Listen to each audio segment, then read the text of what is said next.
Manasseh became king of Judah when he was 12 years old. His reign lasted for 55 years, and he was bad. He worshipped other gods, he rebuilt the idols and shrines his father Hezekiah had torn down, and he even sacrificed his own son. He built new altars inside the temple of the Lord for worshipping the stars, and he put an Asherah pole inside the temple of the Lord. He practiced divinations, saw omens, and consulted mediums and spiritists. The text says, "Moreover, Manasseh also shed so much innocent blood that he filled Jerusalem from end to end." The people followed Manasseh in his evil ways, and the text says that the people of Jerusalem had become worse than the pagans who had lived in the land before them. God spoke through many prophets condemning Manasseh's ways, and God said that Judah would eventually be judged as the rest of Israel had been judged. After Manasseh, his son Amon was king of Judah for 2 years, and he was also bad.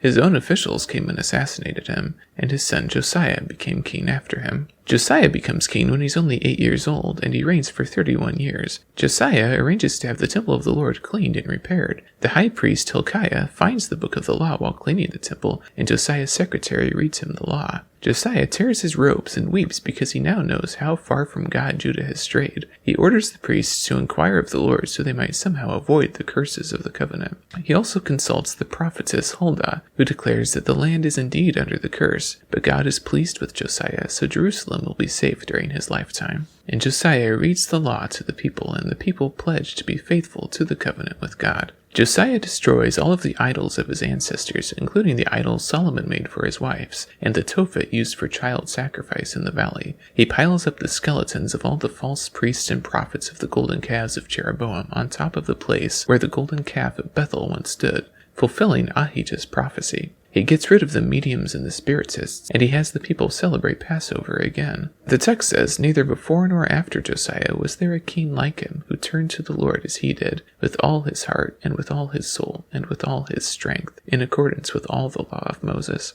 As a part of the Deuteronomistic history, Joshua and Josiah bookend each other, with Joshua at the beginning and Josiah at the end. They are both king-like figures. Both copy the law, both read it to the assembly, and both celebrate the Passover, not to mention the obvious similarities in both of their names. Later, the Egyptians make an alliance with the Assyrians, and Josiah fights against Pharaoh's army, but is killed in battle. After this, Jehoahaz became king of Judah and reigned for 3 months, and he was bad. Pharaoh Necho captured him and dragged him in chains to Egypt, where he died. Necho made Judah his vassal and made them pay tribute to him. He appointed Josiah's son Eliakim to replace Jehoahaz as king, and he changed Eliakim's name to Jehoiakim. Jehoiakim was king of Judah for 11 years, and he was also bad. During his reign, King Nebuchadnezzar of Babylon invaded the land, and Judah became Babylon's vassal for 3 years. After this, Jehoiachin became king of Judah for 3 months, and he was bad too. During his reign, Nebuchadnezzar laid siege to Jerusalem again and took away all the gold from the temple of the Lord and the royal palace, as Isaiah had predicted.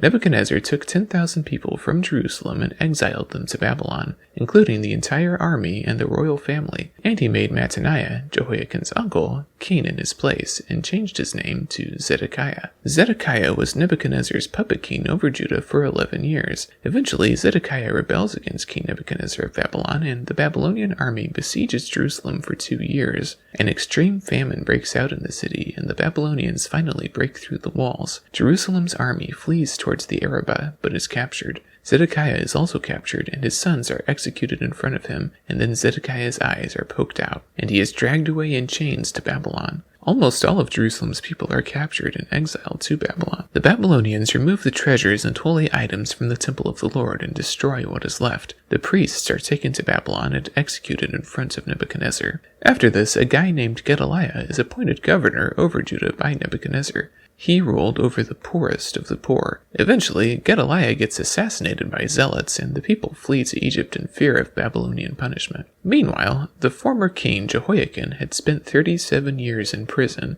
and was finally released when Awil-Marduk became king of Babylon. The king of Babylon honored him and allowed him to eat at the king's table. Babylonian cuneiform records have even confirmed Jehoiachin's regular food ration from the royal table.